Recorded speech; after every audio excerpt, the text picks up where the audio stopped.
Welcome to the podcast with your favorite cash flow guys, Mike and Blaine. Giving you the best advice while having a beer. When you're running a business, there are problems every day. Let Mike and Blaine help you out and guide your way. Cheers to the good times with Mike and Blaine for business, beer, and BS.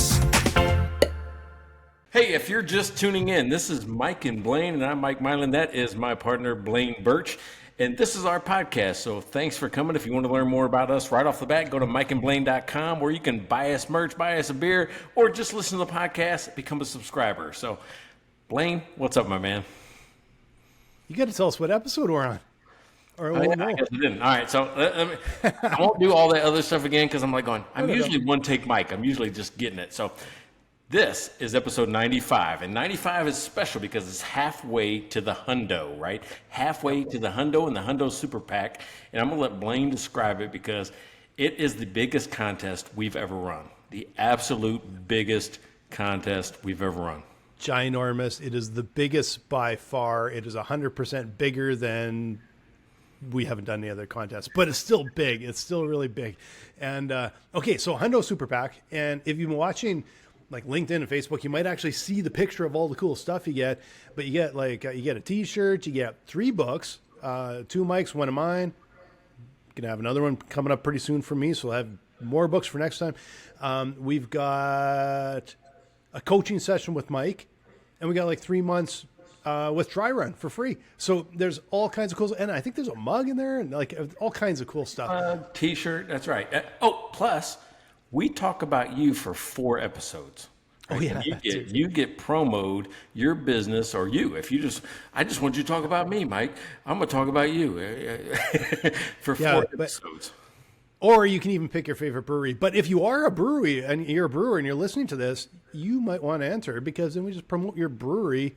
We promote breweries every time anyway, but we'll do yours for like 4 episodes. So yeah, definitely make sure. And all you have to do, okay, this is not a heavy lift. Like, man, usually I see contests online and it's like, okay, write a story and post it 18 different places. All you got to do is comment on one of our episodes between 90 and 100. So literally this episode that you're listening to right now, comment on YouTube, comment on Facebook, comment on LinkedIn, entered in the contest, added to the spreadsheet. So go do right now. On every episode, you've got 2 chances to comment because we do it live. So there's 3 places it goes live. And then there's the recording of it. There's an actual podcast that's out there living in real life. So you have 2 opportunities. There's like twice as many opportunities that you had yesterday. Exactly. And honestly, guys, if you're listening on, I'm going to throw this out today, a little bit different, but if you are listening on one of our other networks, so you're listening on Apple Podcasts or Spotify, or like we're on a bunch of them, right? And you want to comment, go to dryrun.com. There's a little chat bubble, literally just dryrun.com, chat bubble, and say, I want to comment on Blaine and Mike and Blaine episode, whatever, and make a comment there. I'll even add you to the contest from doing that, because I want to make it easy for you. I want to make it easy for you to comment on an episode. And if you're listening on Spotify or Apple Podcasts, there's no place to comment. Which kind of sucks, because you should be able to. When you said that, I thought, oh my God, we are reducing barriers of entry, right? One of the small business things. It's easier than setting up a lemonade stand on your corner, right? There's no barriers of entry there. You just put out the table and make lemonade. All you have to do is comment. It's that easy. Absolutely. It's super, super easy. So go ahead and do it. But we are excited to dive into episode 95. And Mike, what is the topic we're going to talk about? All right. So I'm going to tell you what, it was you, really. It was you that inspired me on the topic this week. And if you guys have not seen it, if you haven't been following what Dry Run has been doing on social media, this is fantastic stuff. I'm talking about connecting something outside of their element to their product. And I'm not going to steal your thunder, but it was your marketing campaign that's going on right now that I go, oh my God, that's brilliant. We have to do an episode on that type of marketing. So explain what you're doing over there. Okay, well, thanks. I will do that. So I'll do my little promo for Dry Run early. But okay, so in the month of June, we decided, like, we had a little commercial made, a couple commercials, but one of them is Lumpy Cash Flow, and it's a funny little spot. and it's all built on lumpy gravy. And it's compares your lumpy gravy to smooth gravy, comparing lumpy cash flow to smooth cash flow. And one of the things we can help you with is making your cash flow smooth, right? So we have some videos online, and one of the things we did. So if you get a subscription to Dry Run in June, we will send you a packet of gravy and enter you in the contest to win the gravy boat of the month. And so we got a gravy boat is sitting there. And part of this was we just came up with this dumb idea. So you can find us on YouTube, on LinkedIn, on Vimeo, and everything. We did a little video. Catherine is our director of client success, and she ended up winning because we had a race. She set up Dry Run from importing data through to managing your cash flow, building a scenario, and building out a sales model in the scenario, getting started on that faster than I could make instant gravy. And we filmed the whole thing. So we had this race while I made instant gravy, and I had to put it on toast and eat it. And she beat me. She got me at the end there. So if you want to see just a gripping race, go check that video out. But otherwise, I'm just going to promote our business right now. If you're dealing with, basically what we're going to help you with is make decisions. We're going to help you look into the future and know the impact of your decisions before you take action on your cash flow, on your revenue, on your profit. And sometimes it's the little combo of all three. And that's the three legs of the stool that your business sits on: your cash flow, your revenue, your profit. So come talk with us. We'd love to get you going. Right. Anyway, so here I got on my promo and right off the hop. Sorry about that, guys. Usually it's later in the show. Hey man, I'm gonna tell you, and I went from 0 to viral, right? That's how I titled it. I'm like going, it's 0 to viral, because that's really what you're trying to do. When you do these types of campaigns, you're like going, what is it that I can get enough people to go, oh, that's clever, that's cool, and they give it to another person, right? It's that free give that you're looking for. Share it, tell somebody else, hey, you got to see this video, it's funny. So I thought it was good enough to do a whole episode around other people that have done things like that, right? Other people that have done things like that. And I'm not talking about the big business stuff that, they could throw mega dollars at in videos. I'm just talking about the real life people that have done something. So very cool. Hey, this podcast, if you don't know, is about business, beer, and BS. So we've had a healthy dose of business, maybe not enough BS yet, but what are you drinking? All right, so because I'm always trying to find one with the theme of the day, so I look at your theme right before the episode, and then I run around to my fridge and see what I got. And this one seemed fitting.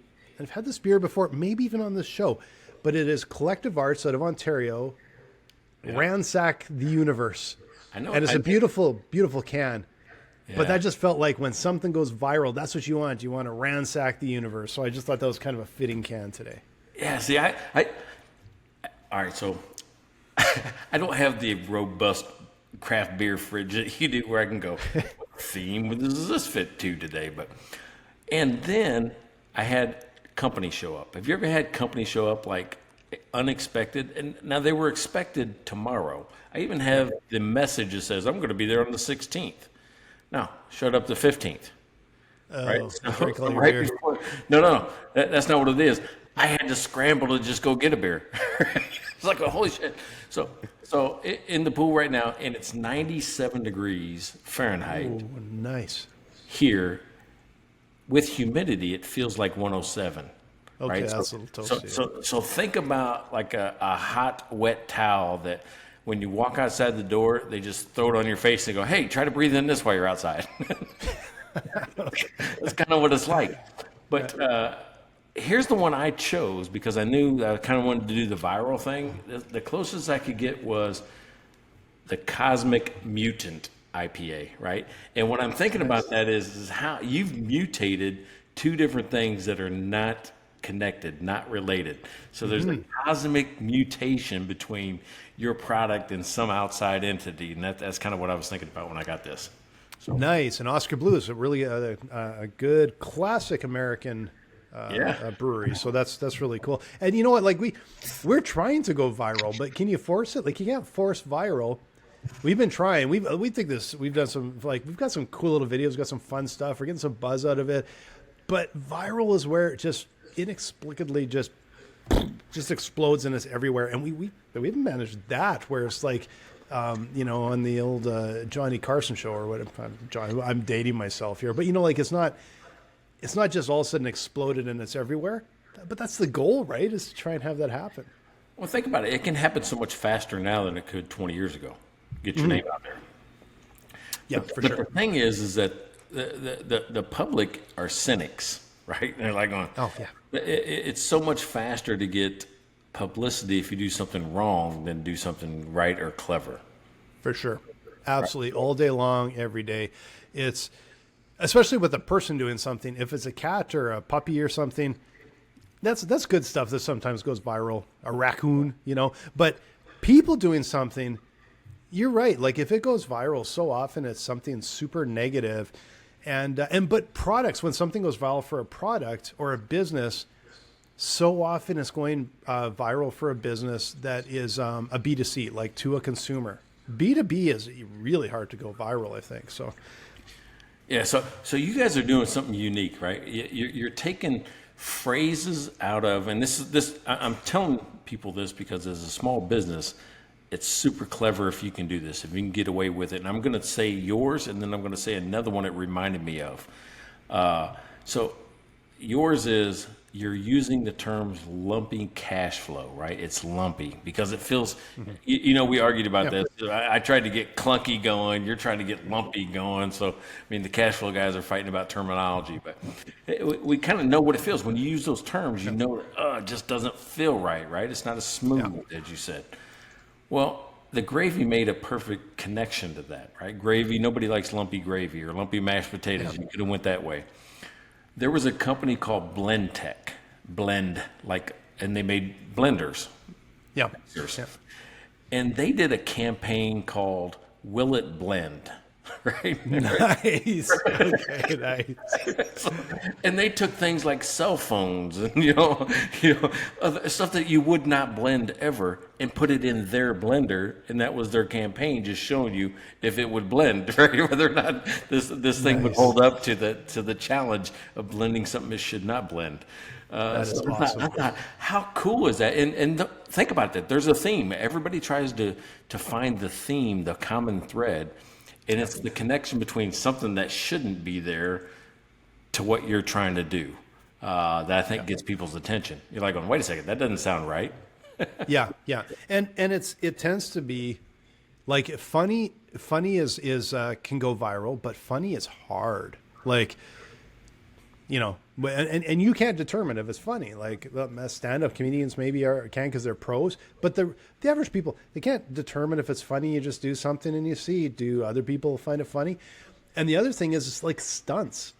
Like you said, like throwing junk in a blender. And when it's magic when it's both. It's kind of funny and a stunt. That actually works pretty good, right? And that's hard. It's hard to connect sometimes. The funniest viral video I ever saw that launched a company, that launched them, Dollar Shave Club.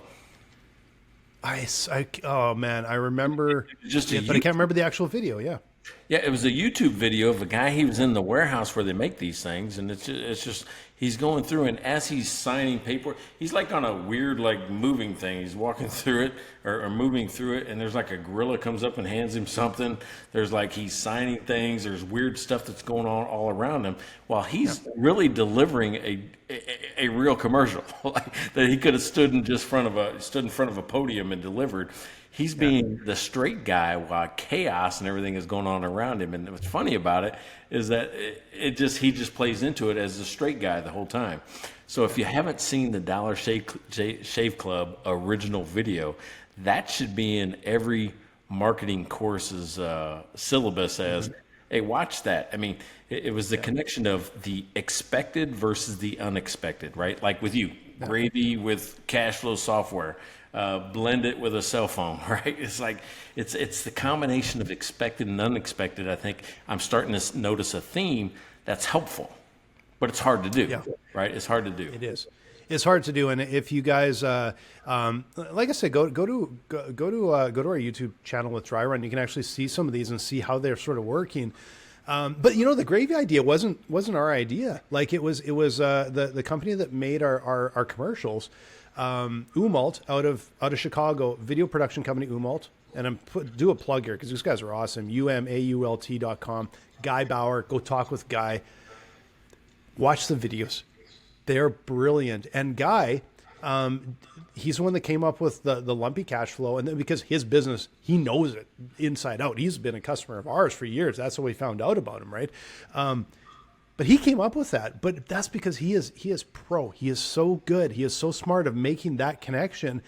And we just went, that's great. And we've been doubling down on it and having fun with it. But that was something that it's hard in business sometimes to step back and go, let's just have a little fun with this. And if other people find it fun too, that's a great thing. And if it isn't, at least we had some fun with it, right? Yeah. Because it's too easy in a business to business sort of side to just get too serious and get hung up on features. You know, that features no one wants to buy features, right? Yeah. So, all right. So here's the thing about marketing that I'm finding out. It isn't about features, benefits anymore. It used to be that, right? I don't know how many times I sat through a sales course and says, oh, no, you have to do the features, benefits. I'm like going, nobody's buying that way anymore. It's like going, solve my problem. I'm only talking to you because I have a problem. I don't care if it's drinking a beer. My problem is, hey, I'm looking for a beer to drink. Exactly. And it doesn't matter. You're always solving someone's problem. That's why we buy things, is to solve problems. Yeah. Wear a shirt. I want to wear a cool shirt. That's my problem. Yeah. I say, speaking of cool shirts. Oh, nice. Got the head ones in there. Awesome. That's awesome. Original. This is the original that the new logo came off of. Yeah, it was. We got the two skulls off of that original. So if you guys are just listening to it, Mike's got our shirt on with our.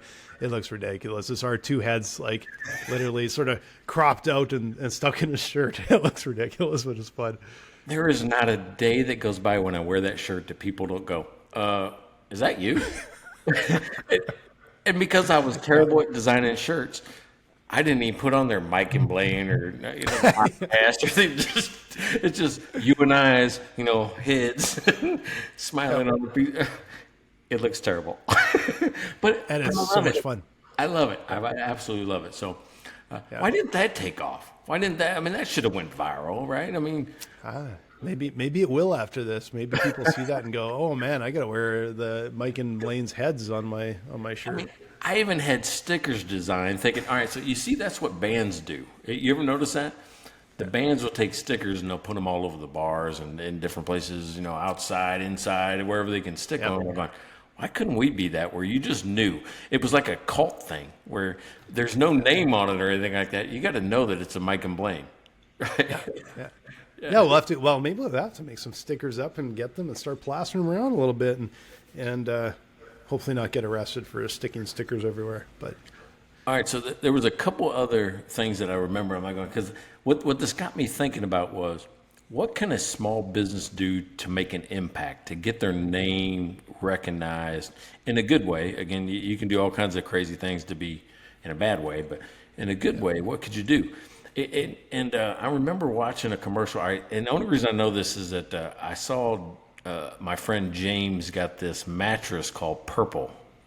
You ever seen those? I've seen them online before. Yeah. All right, so it's like a I don't even know what it is, a rubber neoprene or something like that, but it looks like the old egg crate stuff, but it's hollow in the center. It looks like I don't even know what it looks like. but think about a piece of styrofoam, I guess. Or no, it's not styrofoam. Yeah. That's hard, but anyway, it's a mattress that's kind of oddly shaped. Yeah. It looks like it's made in a 3D printer, actually, or something like that.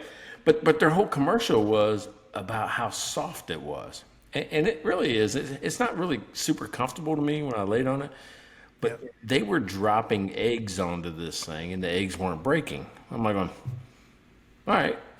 At least it was something that I could connect egg carton. Oh, that's what egg carton? Maybe it is, but egg carton to egg. And again, it's something that you don't expect. Nobody's going into their bedroom throwing eggs on their bed, but they did, because the connection of, this is how soft our bed is. You can drop eggs onto it. Well, and I think the thing is, and it's something we've been talking about a lot at Dry Run lately, is because we've fallen a few times into the traps of getting obsessed with features. And like even like lumpy cash flow, though we help people with lumpy cash flow, it can totally change your business. This is one feature, one example of what you can do. And we started to talk about, well, what is our why? because you can't connect some of these things and I think market effectively if you don't know your why. Like, why do you exist? And then you get into the what's and the how's, right? And so we've been talking about, and like one of the things we came up with is create your best future, because that's what dry run does. Is you're making these models, you're comparing these things, you're looking at your cash flow, your revenue, your profit. How does this work? So that you make a decision that gives you results that helps you build into the future, because we're all future focused. And that's what we're trying to figure out is like, what is our why? And then how do we make that connection with people? And we always talk about like how people feel using dry run, because I think that's really important is this is what Apple's really good at. But it's like you're using dry run because you want to be calm. You want to be confident. You want to be decisive. Like these are the things we're delivering to you. It's not a list of features. That's just, once you're in and using it, that's how we get you to that point. That's how we get you that success. And like you said, solve that problem. But it's got to be more aspirational, I think, than just, you're forecasting your revenue, profit, and cash flow and scenario modeling. Like, no, it's the result of how we can move your business forward is what people care about, right? Yeah, I mean, that's classic Simon Sinek, which is, or Sinek, or I don't know how to pronounce the last name, but it's people don't buy what you do, they buy why you do it, right? That's how Apple has a big following. Basically what he says is that they bought into the why, and their why is we think different. We challenge the status quo, and if you're like us, you should buy our products. That's something that has been internalized for 30 plus years, 40 years now, we'll say. Yeah. That we're just now catching on, right? So there's something that happens subconsciously in 40 years where we didn't realize that's why we liked Apple. Yeah. It was it's a weird thing that it took 40 years for us to catch on that that's what happened. Well, and Apple, like I don't know if you watched their Vision Pro release. I watched it a few weeks ago because I was interested in what they're releasing. Tell me about that. Somebody asked, I guess I haven't seen it because somebody asked me the other day, say, are you getting the Vision Pro? I'm like, what is that? They're basically VR glasses, except that it's you have to watch it because I'm not going to do justice. But you can see through the glasses perfectly clear everything that's in front of you. So you could literally walk around the world with these goggles on, but you have whatever you're doing, like you can have things in front of you. You can literally do work. You can click on things in the air, move things around. It's like Star Wars stuff, probably more Star Trek. And so then you can work and stuff. All right, they don't call that virtual reality. They call that augmented reality, right? Because you're augmented reality, seeing both at the same time. Seeing both at the same time. And the interesting thing is they actually scan your eyes. And so when people are looking at you, it's looking like you got darkish sunglasses, but you can actually see their eyes and their face and their expression. It's quite something. You have to take a look at them. They're quite something. But what was interesting to me is watching how they released the product. Now, Apple doesn't have to go viral. They're so big and they can pay for everything. Everybody seems to know about it anyway. But what's interesting is watching how they launched this product. And actually, I would say if anyone out there, it doesn't matter if you're an Apple fan or not, watch the video of how they do it. And because I found it so interesting, I kind of nerd out on some of that stuff on how they launched this stuff. And so what they would be doing is they would talk about like the benefit of this, you can really inspirational. Look at what you can do with this. And then they introduce a little bit of the feature and they say, see how easy it is to do something that people want to do so they can make the connection to, because you can't just say, hey, it's a great product and you'll feel great using it. They still have to show you what you can do. And it's like, look at how easy it is to do some work and talk with your friends and blah, blah, blah. But then the final thing is they always roll in how you're going to feel. And it seemed to be this thing over and over again. It's this amazing dream-like build the dream benefit. Here's how easy it is to do something that you're going to want to do. And here's how you're going to feel. And they just kept doing it over and over again. I'm like, man, those guys are experts. They don't separate it. They just blend all of this in so that Like I said, you build the dream, but you also learn about the product. Yeah, so what's interesting about that is I used to kind of sell just software demos that way, like instead of just saying, here's the feature and things like that. So of course, I got it on do not disturb, and of course the one person that can penetrate do not disturb. Yes, sir. Yeah, disturb. So, but it's one of those things where I used to just sell use cases. Like, oh, well, imagine I'm doing this, right? Imagine I'm trying to do this, and I want to do something else, and here's how I can use this software.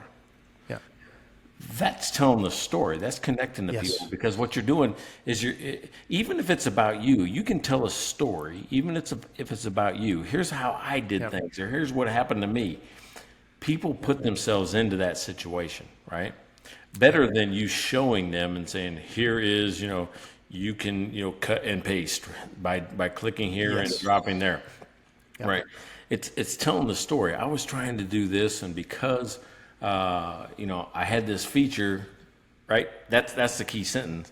Because of this feature, I was able to do it 10 hours faster, or whatever that is. So it's one of those things where you're telling the story where a person can put themselves in your shoes. Yeah. I leverage story all the time, and it's to the point I don't think about it.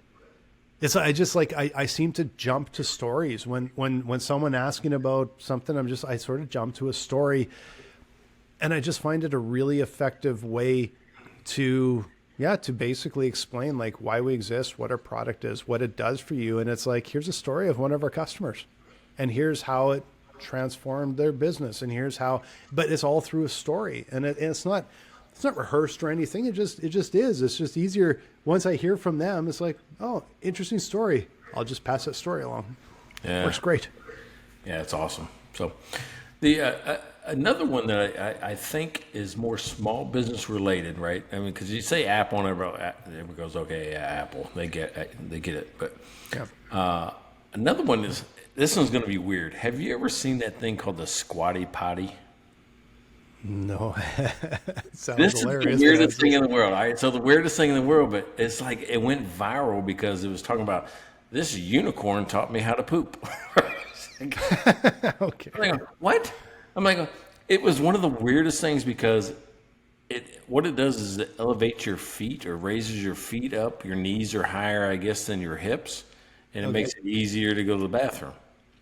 Okay. But they used a unicorn as kind of their mascot to tell the story about how this happens, right? So instead of a person, right? I mean, how do you talk about going to the bathroom without being crass? Well, you introduce a cartoon unicorn. So, so I'm like, here's a product that should never even got off the shelf. And all of a sudden it was talking about, the ease, if you have these problems, just use Squatty Potty. And it was a unicorn that told the story. So and it started off in just a viral little video campaign that became bigger and bigger and bigger. And I'm not saying it's the biggest ever, but it's still bigger than most products out there, because there's still a lot of people even listening to this have heard of Squatty Potty. I am so curious if that was a brilliant marketing campaign from a bunch of ad execs that are smart, or if it was like the owner and his buddy sitting down and sparking a blunt. That does not quite, like, how do you come up with a cartoon unicorn? Like, that just feels like, okay, I know where that came from. Right? The conversation existed where they're like going, how do we tell people this makes it easier to poop?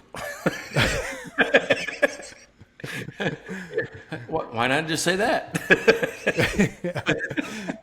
Have the engineering drawings, This is the BS part, right? Yeah, we got plenty of that. So what was the topic again? All right. So here's the thing. I mean, with virability, you don't know, right? So, I mean, some people say, oh, you need to connect to something that's relevant happening today, right? That's why you see all these memes. Memes will go that way because it'll take something in a still screenshot with a funny thing over the top of it based on an expression. Yeah. I don't know that you can do that in your business that well. I don't think you can use memes in your business. No, I think it depends what kind, but business to business, I think, is a real challenge. Business to consumer, you might be able to, but man, if people are so skeptical. Like if it's coming from a business, people get really, really antsy, really skeptical, and you know, I think there's a perception that businesses are only in it for the money and people don't care. And that no, it can't be further from the truth. Like, you know, so many businesses are built on passion, right? And getting your story out there, but boy, it's hard to be like just perfectly relevant with your business. I think you got to be almost like a little bit lucky to be able to talk about that. For something to be relevant. And if it's not relevant, it's like, well, it better be funny or cute, because otherwise it ain't going anywhere, right?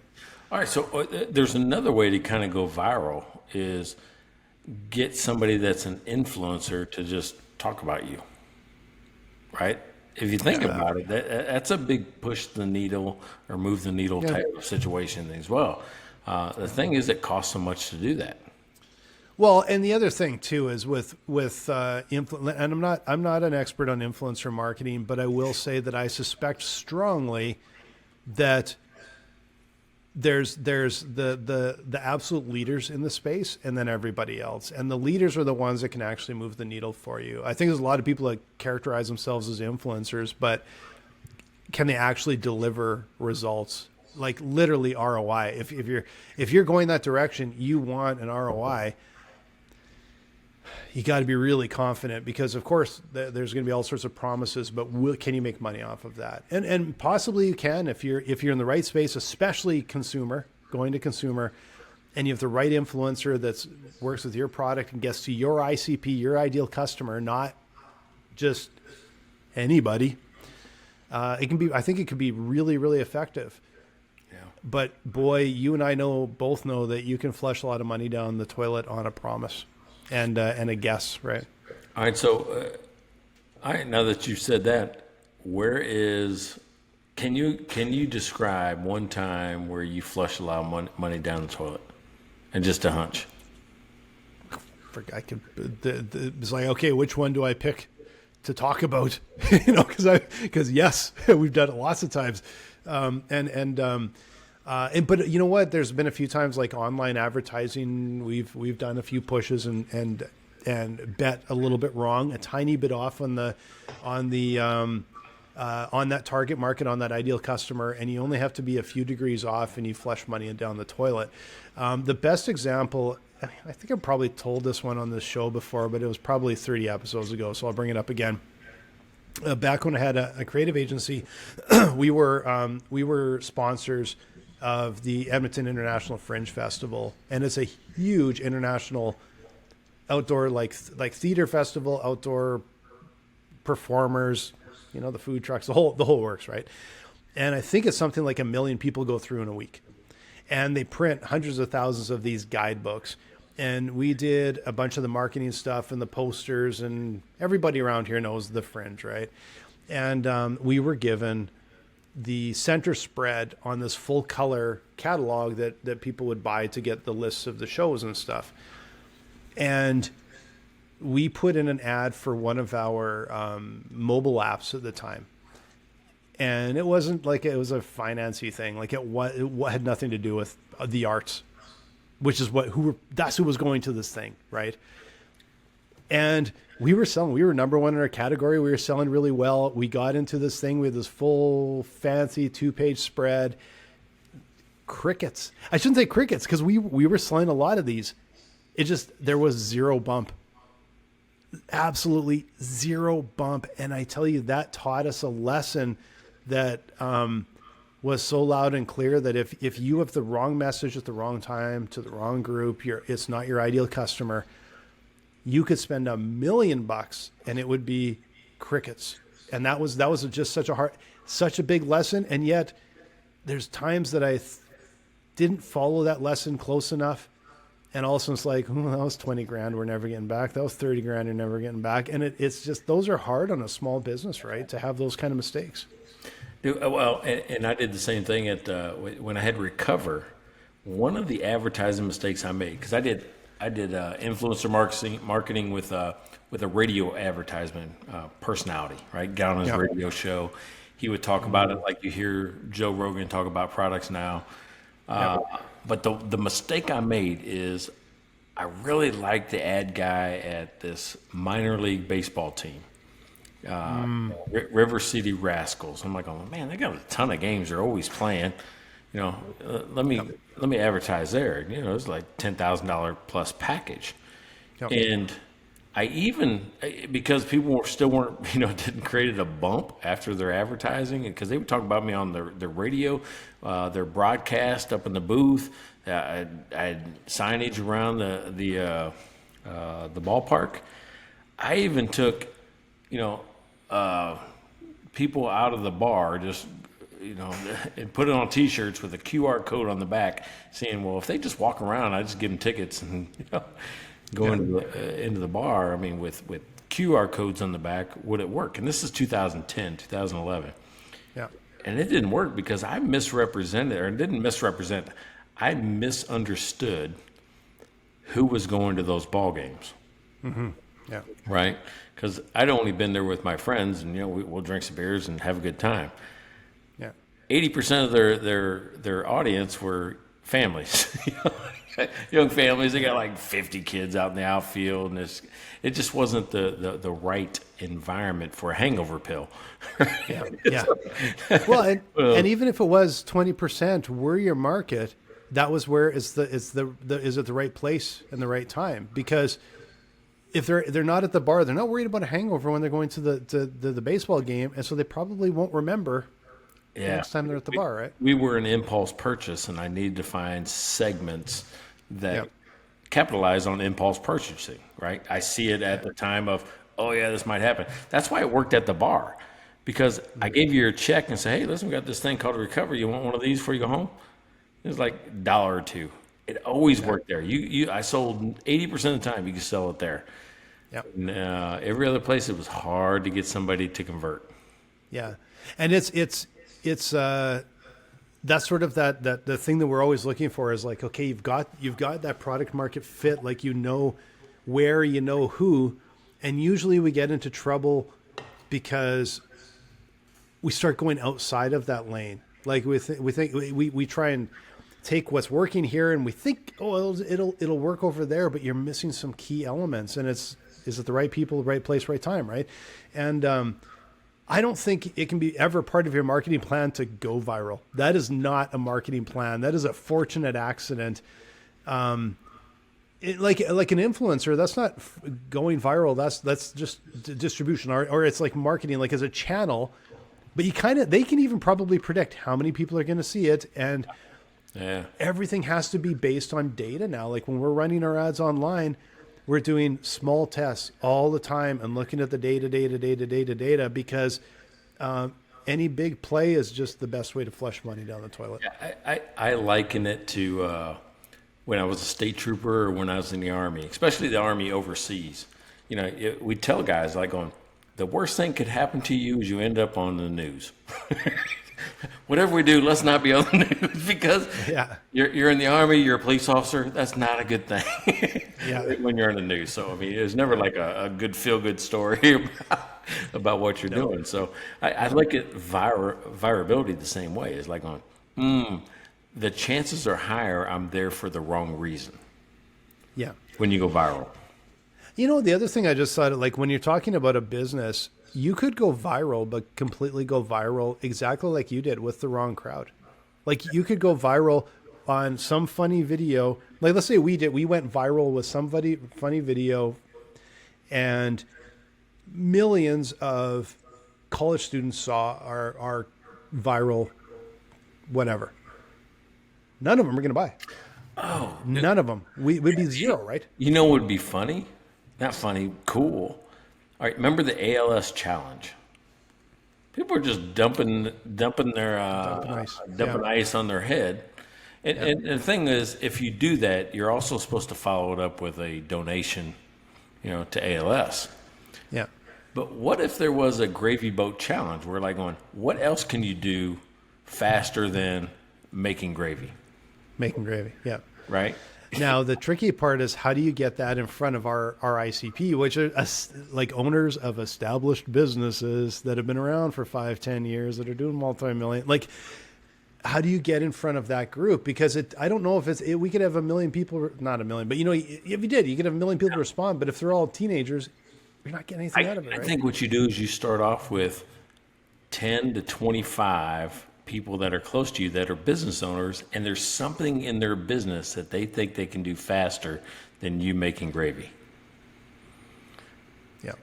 Right. And you're getting the thought process around it's faster than making gravy. It's faster than making gravy. It's faster than making gravy. We're smoothing out your cash flow, right? So I understand there's a way to connect that to a routine thing that somebody else can do.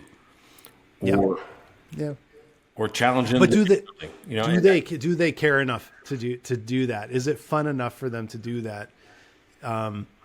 It's tough. Like, it's really these, like, we love these things, but will our ideal customer buy into this and do this? And that's where it gets tough, right? All right. So T-sheets early on, remember them? They got bought for $340 million. Seemed like a pretty successful, SaaS company. Yeah. Well, one of the things they did early on was this $10,000 challenge. And, the thought process is that I'm going to spend it anyway, but if you do these things, I'll give you $10,000. Only one person, right? Yeah. So it was like a contest. I'll say it's a contest, right? It's a contest where at the end of the year, somebody gets $10,000. And it's a big deal about it, but it's something that happened that related to the product. Is there a way that Dry Run could do that? Is there a way that Dry Run could say, okay, I'm not going to spend the $10,000 in ads. I'm going to give it to whoever can do X. Mm-hmm. Yeah. By the end of there's always a possibility. It's a big bet, and that's sometimes where it'll just be a big bet, is a win or a loss, right? Because you can drop it there, and it's like, well, if you do 10,000, but it's really carefully studied and tracked through online ads, and it's like, I can turn this into money because we've got an engine going. Yeah. You could potentially have a much bigger play, or you could have zero. And here's an example: the unintended consequences of trying to do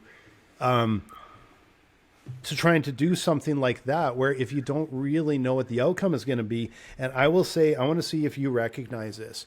I can't remember the exact quote, but it's my God, I thought turkeys could fly. No, do you remember what that's from? No, it sounds like Monty Python. It was from probably the best WKRP episode in history, and they were doing a radio promo, and it was the Thanksgiving promo, and Les Nessman. Yeah, I do remember. Les Nessman was in a helicopter, and they were dropping turkeys out of the helicopter, and of course the turkeys didn't quite make it, I still remember Les Nessman saying, "Oh, the humanity as the turkeys are falling from the sky." I miss WKRP so much. If you guys, if you have an opportunity, go on YouTube. I'm sure the turkey part will be on YouTube, and it is just absolutely brilliant. Yeah, there's so many of those shows back then. I tell you what, we have rewatched 2 different sitcoms from that era recently. One, Cheers. Okay. Cheers. I went back and watched all Cheers. And it's still funny. I'm like, man, it's still funny. And then Golden Girls. I don't know if you've seen Golden Girls more. I'm like, it's funny or not. I didn't like it back then. I'm like, it's just, it just wasn't my thing. I watch it today with a different eye, right? An older eye. I'm like, oh, that's funny. Yeah. That's pretty good. It's really funny. Yeah. So it's amazing how some of those classics that have always been funny, and they always will be funny, even though like a lot of things we do on these shows are probably not sort of proper today, but you could go back 50 years before the 80s and it's the same thing. But man, funny is funny. They can just come up with stuff. But that's an interesting sort of thing. The opposite of viral is staying power. Wow. And so, that's a really interesting thing where these guys, like, can you do something that is very much evergreen and has a staying power, and it connects with your audience? And so it might not be viral, might not be a big splash, but if it connects really well with your ideal customer, and man, it could last for years and years and years because it hits them in the heart, or it really is that thing that just has that life, right? Yeah, I mean, software companies like yours face that all the time. How do I keep it sticky? How do I keep you coming back? How do I keep you needing this in your life? So, Yeah. I think that's important. We all struggle. Yeah, and it's a challenge. It's such a hard battle, right? Yeah, I was forgetting what restaurant I went to recently. I'm like, this place has been around forever. And then I went back, and it tasted different. So I'm like, okay, something's different about what they're doing. And oh, I know what it was. It was North, right? North is this Italian place kind of in Texas. They're Houston, San Antonio, and Austin, and they have this bolognese. Yeah, they got one in Scottsdale too. Oh, they got and one. I've been to the one in Austin. All right, so I don't know how many there are, but it's a chain. But man, they have this bolognese that there's at least an impression in my mind of what it should taste like. And 2 weeks ago, it didn't taste like that. So is it me or is it them? I know. Do you still have COVID tongue? Yeah, see, that's it. That's just it. It could be COVID. It could be COVID. Yeah. Dude, COVID screwed me up for so long. I mean, even my body odor smelled different. That's weird. That's weird. But how does that impact? All right, think about that. That's something you cannot plan for. You can't plan for people's smell and taste changing. Yeah, and we actually had the same experience. We ordered some food from Uber Eats the other day. We haven't gone to this place, and I had food delivered from them in probably a year or more. But we've been getting food from them for years, and one of their dishes, and honestly, it was delicious, but it was really different, and looked exactly the same. But the spices and everything, I think there was a lot more ginger, or maybe really heavy ginger. Maybe there wasn't even ginger before. Delicious, but really different. And we just, like, it was amazing how, I don't want to say off-putting because it's not off-putting, but it's almost jarring that it's like, man, this has been the same for years, and they changed the recipe, or it's a different chef. And it wasn't the same. And it was kind of weirded me out because it just felt so different, right? Yeah. All right. So what do you think is the most effective, I'll say, viral campaign that a company has used? It could be a large company. Most effective. You're like, man, that just worked and everybody knew it. That's a good question. I will say the one, and I don't know if you can count this as viral, but it probably went a lot bigger than they expected, was a Pepsi challenge. It worked. Yeah. Like everyone knows what it is. Like, imagine that you could do a taste test, and they could have done it for the first 6 months, and everyone's like, who cares? And they could spend a ton of money on it, and who cares? But for whatever reason, it worked. And I think what they tapped into is, because it's a taste test, like, who cares? What they tapped into was asking people's opinions, because everyone's got a bloody opinion, right? Yeah. And they seem to have tapped into that, and they also found, this is what I actually heard later, is they probably did some pre-testing, but they found out that in a single test, Pepsi was sweeter or whatever, and would generally win the contest. But drinking an entire can, people preferred Coke. I'd read this later. I don't know how true it is. So they sort of tapped into this because it has been second place, and you're going, well, if people really bought into the Pepsi challenge, would they have actually got up to first place? But the interesting thing to me is that they probably have done a million marketing efforts like this for all these different businesses, and for whatever reason, that one took hold. That one stuck, and the way Coke followed it up, right? Because they'd always had a Coke and a smile, right? Coke and a smile. Yeah. They followed it up with another successful campaign, though, called Share a Coke. Right? They started sharing a Coke. And then lately, they even expanded on Share a Coke by putting people's names on it. You seen the Coke cans where they're like, oh, no, here's one with Mike on it. And I could give Mike this Coke. Okay. Yeah, it was kind of a unique thing, but people started talking about it a little bit. Not as popular as the Pepsi Challenge. The one that came to my mind was I think it was Gatorade, right? Like Mike, be like Mike. Yeah. Okay. Yeah, that sounds familiar, but it's going back quite a long time. All right, so why wouldn't a Canadian know Michael Jordan and be like Mike? No, I totally know who you're talking about. I can't picture the exact commercial. I mean, I'm sure that you love the Vegas Knights right now too. Oh, you shouldn't even bring that up. Come on, man! It just happened this week. Yeah, no. You know what? I'd be congratulating you if St. Louis won, but like you adopted Vegas recently. That doesn't count. Yeah, I can't even homer that one. Now, Courtney's legitimately a Vegas fan. She didn't have a team before that. That's her team. Me, secondary team.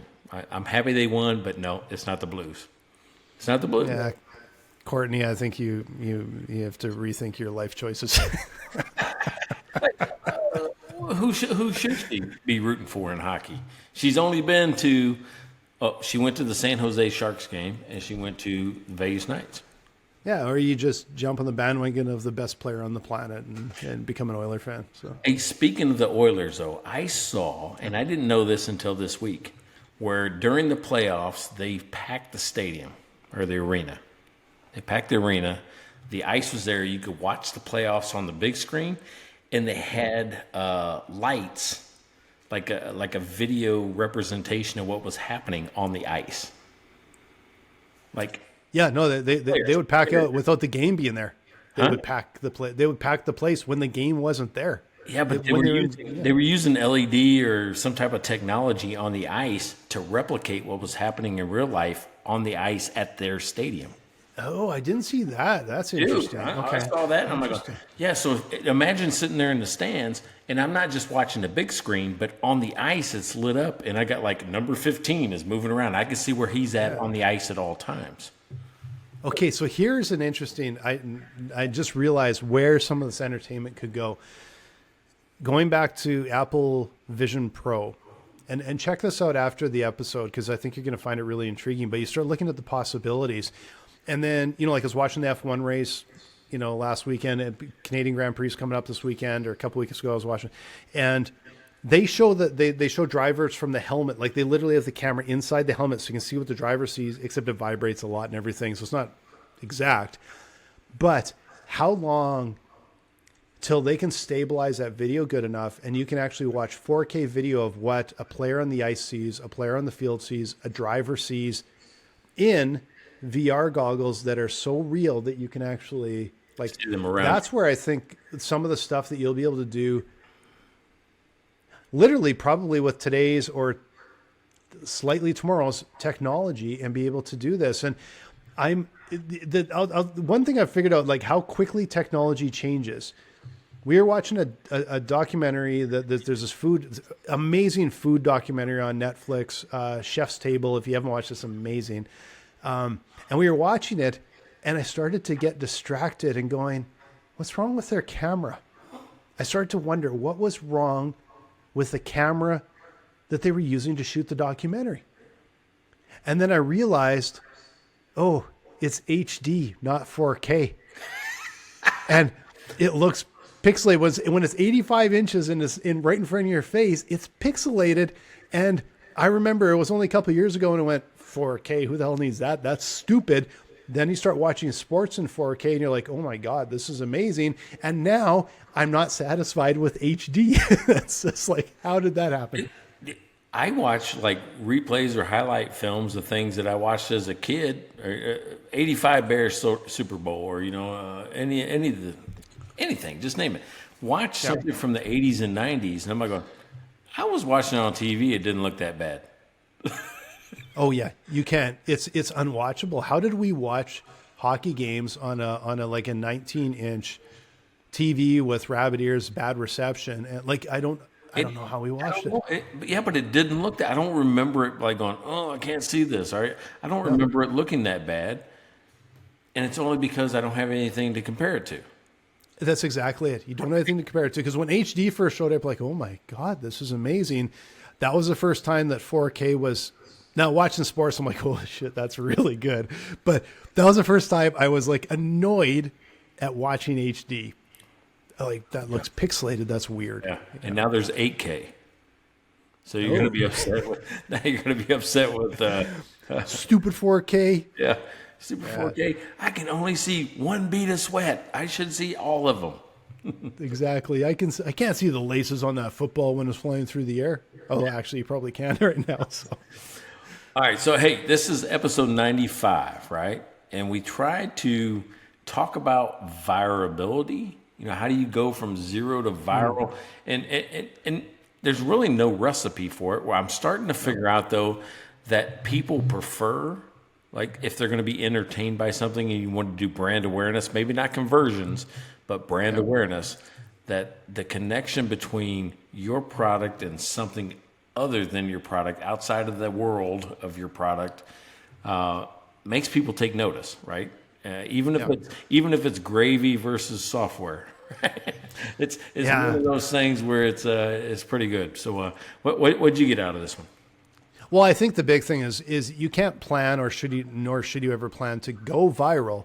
But what you can do is, if you thoroughly understand, we talked about this, using the why of your company, how you make people feel, the benefits you offer, the solution you offer to their problem, and relating it, being relatable, being real.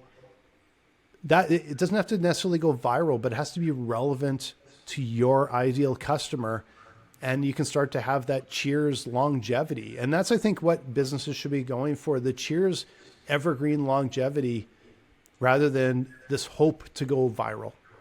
Hey, I totally agree. So we hope that we're on 95 now, that maybe at 100 plus, people are listening, they're commenting, they're winning the Hundo Super PAC, they're buying us merch, they're sponsoring the show, and we have longevity with Mike and Blaine. How about that? Yeah, make sure, guys, that, first of all, Hundo Super PAC, comment on this episode. Comment on any of our episodes from 90 to 100. But this one's easy. You're listening to it right now. If you're on Spotify or podcast or whatever, you can go to YouTube, or just because it's easy to spell, dryrun.com, comment in the chat bubble, and I'll add you to the list, because it's just easy. We're making it easy for you. And make sure you subscribe. Make sure you follow us, so that you make sure you catch all of our episodes. That's it. That's all I got. And I saw some comments this week, so I know it's working. I know people are out there doing it. Be part of this program. Help and support and think about small businesses like we are.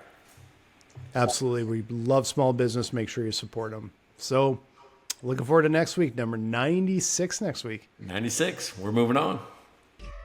Check out their website at mikeandblaine.com. Then subscribe to the podcast and buy these guys a beer.